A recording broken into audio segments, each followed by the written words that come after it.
Good day, this is the Professor, CBMD PhD, and today's Sunday, November 12th, 2023. It is 2:36 and 43 seconds, a.m. Eastern Standard Time, and today's research, Metabolite and cancer. So let's hop to it here. Metabolite tells cells whether to repair DNA. Researchers have figured out how a specific metabolite controls the activity of DNA repair and how sensitive tissues are to cancer treatment.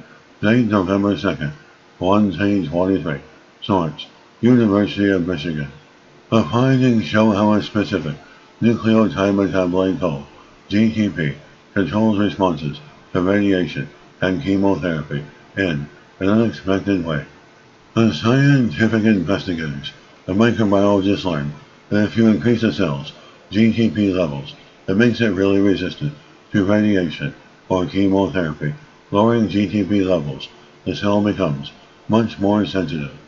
Researchers have long known that levels of nucleotides like GTP control how fast DNA damage is repaired, which in turn controls sensitivity to therapies. Researchers previously thought that this only happened because nucleotides are the building blocks that form DNA, but these findings uncover an entirely new way that nucleotides control DNA repair. The GTP impacts resistance or sensitivity to treatment, not just because it is a building block of DNA, as they previously thought.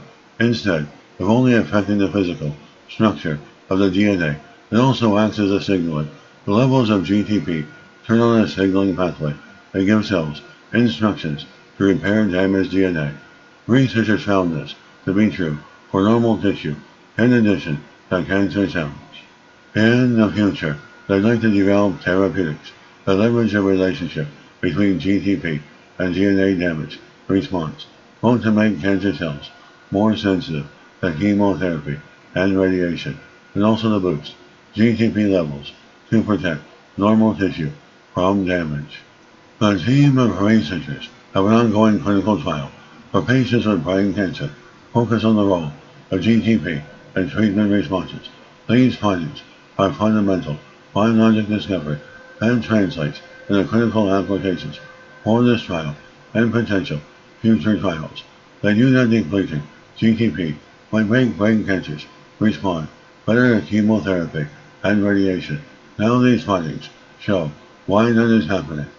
The discovery that GTP acts as a signaler helps explain the biological underpinnings of why focusing on GTP is a worthwhile pursuit that could help our researchers figure out which patients will derive the most benefit from GTP modulators in the clinical trial. And when the signaling pathway is active, the cancer is resistant to radiation and chemotherapy. These findings might help them select the right patients for the next line of clinical trials. And this is a professor of microbiology, bioinformatics, pathophysiology, and leader of research. This video was created for educational purposes only. Hope you enjoyed listening. Until next time, have a great day.